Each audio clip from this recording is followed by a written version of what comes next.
ஒரு ஹஸ்பண்ட் ஒய்ஃப்குள்ள ம். ப்ரெக்னன்சி பற்றின கான்வர்சேஷன்ஸில் ம்.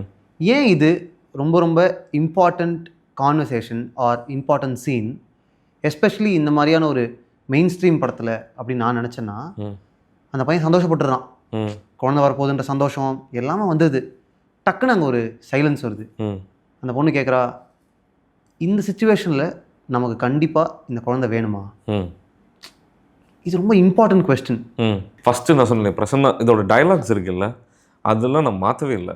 அண்ட் இதோட ஃபஸ்ட்டு டிசைன் இருக்குல்ல, இந்த கரண்ட்டு போய் வர்றது அதெல்லாம் வந்து அதை அவர் ரைட்டிங்லேயே பண்ணி தான் கொடுத்தாரு பிரசன்னா. அந்த லைட் போயிடும் கரெக்டாக இதை சொல்லும்போது எப்படி இதை வந்தோன்னா எல்லா சீன்குள்ளேயுமே வந்து இதர் ஏதோ ஒரு ட்ராமா இருக்கணும், இல்லாட்டி ஏதோ ஒரு டைலமாவாது இருக்கணும். Good point, super.